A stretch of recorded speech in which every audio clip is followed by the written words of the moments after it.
So, part 35. How the hell did I get myself here?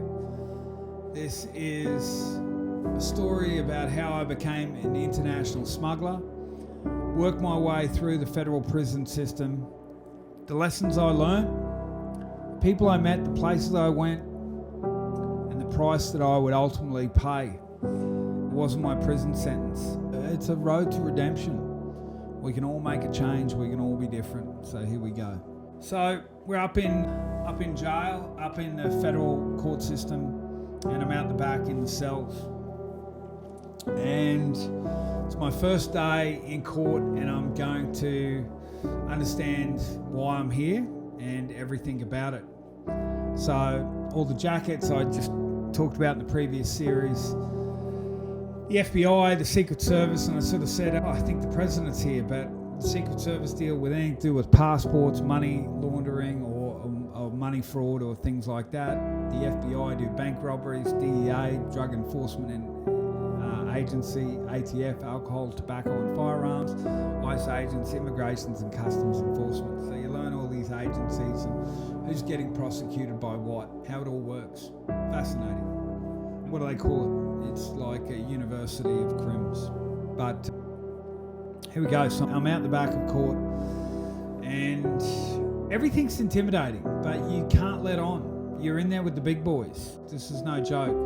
I'll go through some of the people that I shared my pod with were some of the biggest, baddest dudes in America.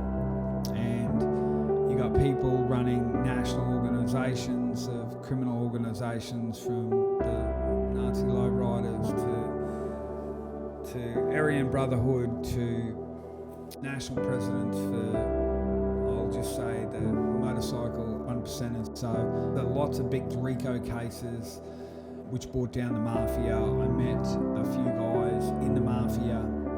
I met fascinating people.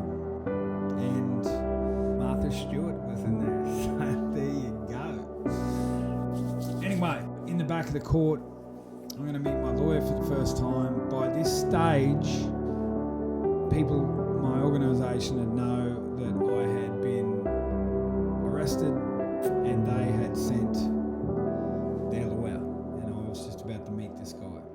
Cool. So they go into this little room and he introduced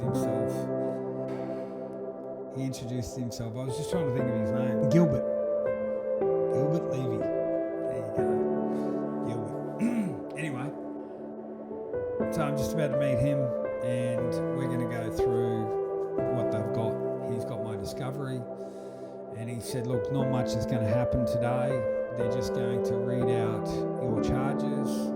It's all going to be pretty simple. He was just giving me the facts. It doesn't look bad, it doesn't look great. He goes, by no means. It's just, he wasn't the best person. Anyway, I'm still scared, I'm still worried. Make no mistake, this is my first day in court, so we're only a month in, so I'm no Billy Big Time by any means, and I don't claim to be. So, very brief, went back.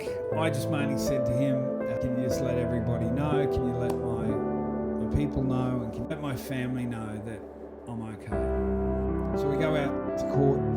The doors open up and that room is intimidating. And I found out later that the courts are built like that for intimidation. They are built that way to make you feel a certain way. When you walk into that room, it is one of the weirdest feelings. So you go from the courts, you go from those cages out the back, and there's one more little area.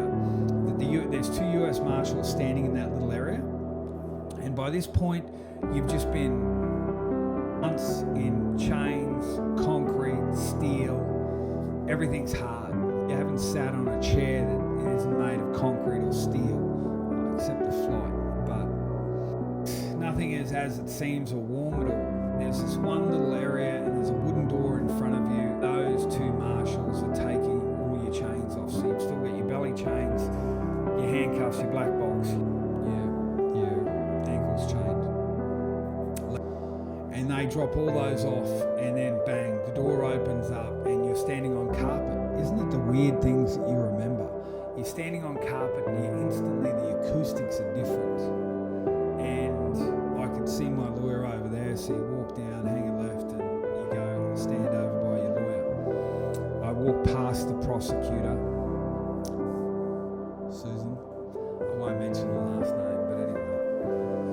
walk past her and bang, I'm standing next to him and we sit down and it's the district attorney's time to speak, and she starts, I would say, somewhere around a 20-minute to a half an hour speech.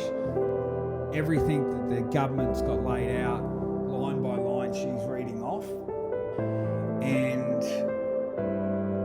basically they're holding their point that they don't want to give me bail because I have access to numerous aircraft. I remember this specific thing. Mr. Smith has access to numerous aircraft, can be anywhere in the world in a matter of hours.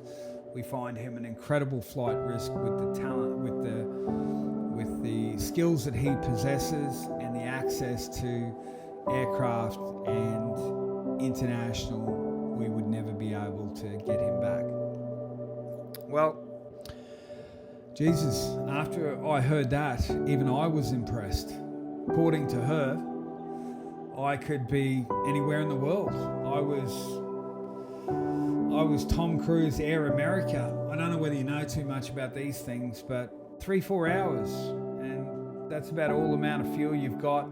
You're maybe going to get 500 miles, which internationally, that ain't going to get you too far off the coast. And I wasn't even that good at flying. If I wanted to go international, I don't even know how the hell I would get there. But access to multiple aircraft, it was hard enough getting this one, let alone getting something else that I could fly.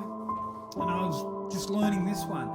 My point being is, I was made out to be just, like I said, if you've never seen the movie Air America with Tom Cruise or Made in America, I was just made out to be Pablo Escobar, and that just wasn't the case. I was not a little bit.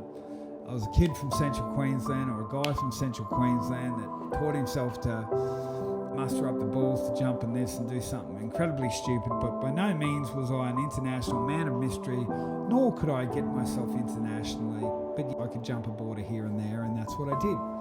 But Susan put together a very good speech, which made me look like shit, but in the eyes of the law, in the eyes of anyone sitting in the back of the courtroom, it's like, holy shit, we have just got the Australian version of Pablo Escobar.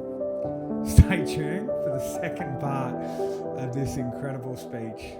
If you've got any questions, you know what to do. And like the videos.